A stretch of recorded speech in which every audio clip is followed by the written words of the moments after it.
Ladies and gentlemen, in 3 years, I doubled my MBA income in the marketplace. You hearing what I'm saying? And I've never had a real job. But I got a mindset.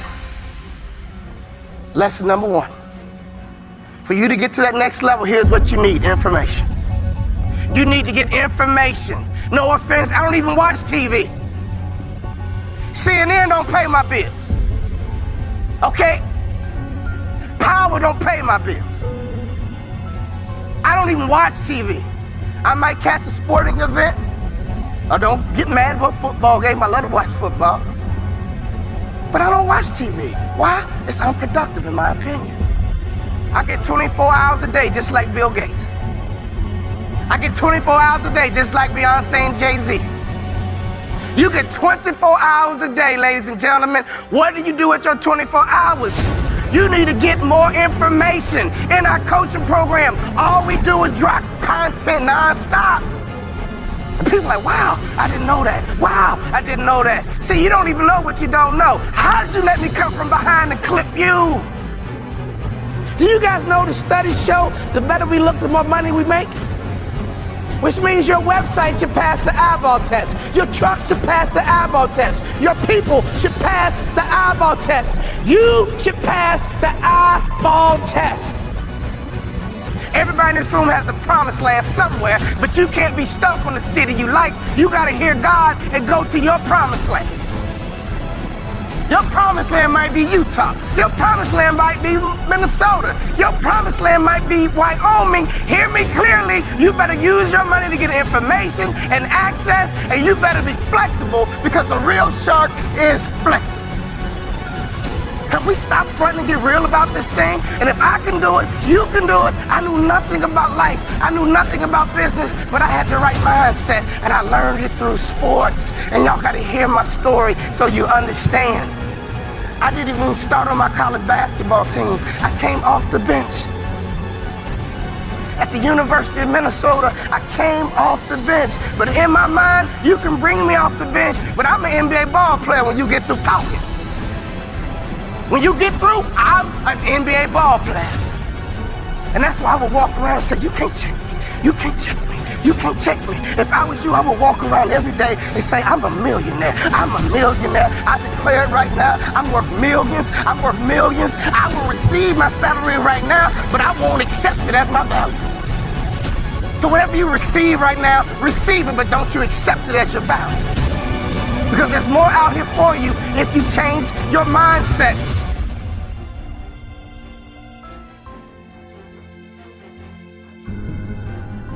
In my coaching program, I got a concept called the black tie effect.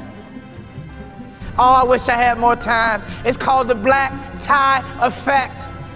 If you don't own your own tuxedo and go to at least 6 to 10 black tie events in your market, you suck. There's no better way for you to distinguish yourself as a top business leader in your area than to go to black tie events. I didn't say fundraiser.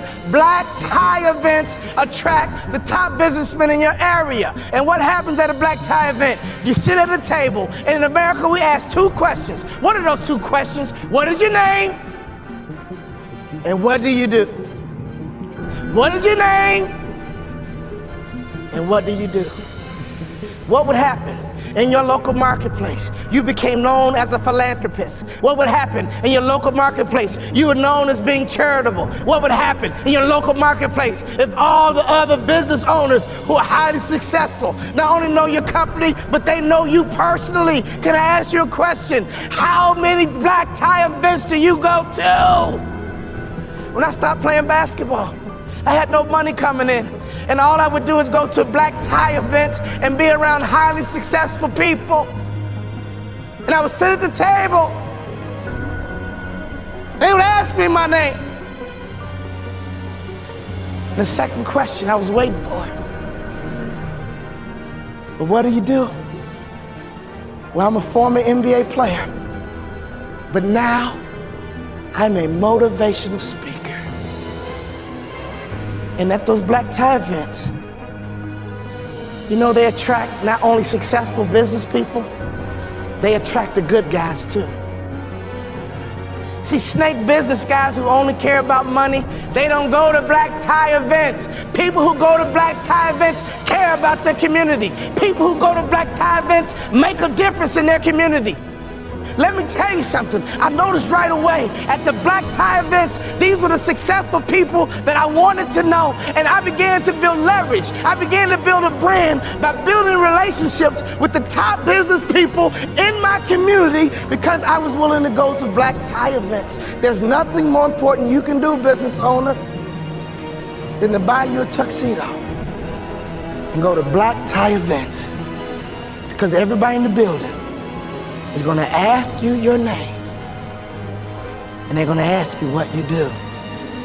What would happen if your company became endeared to some charity in your community?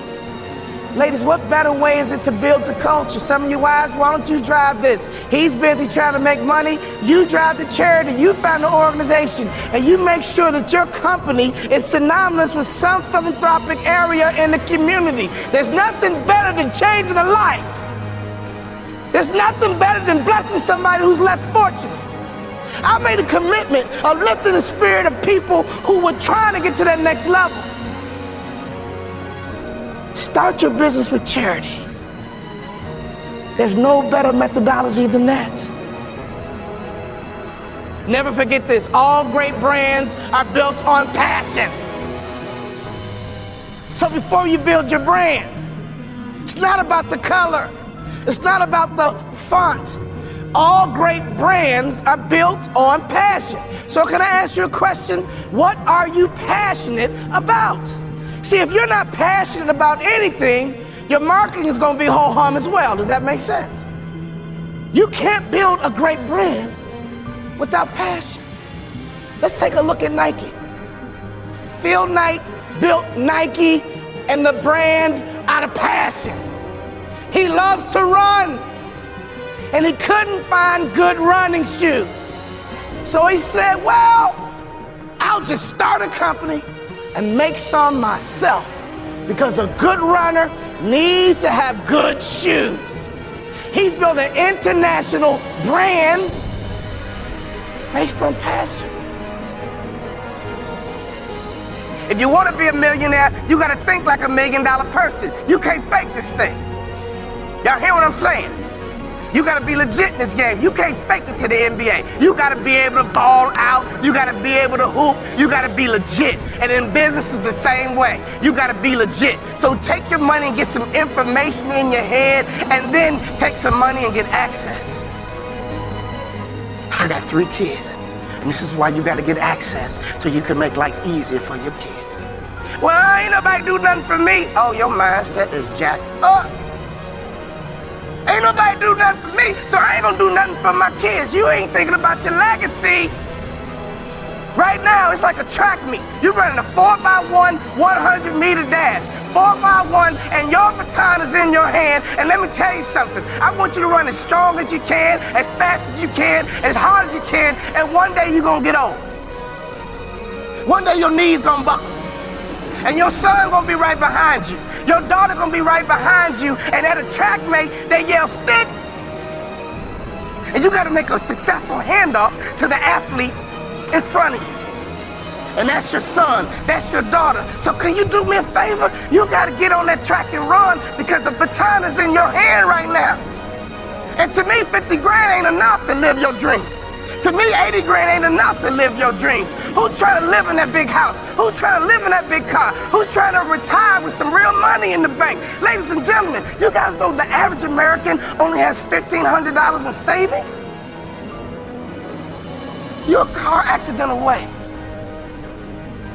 from going broke.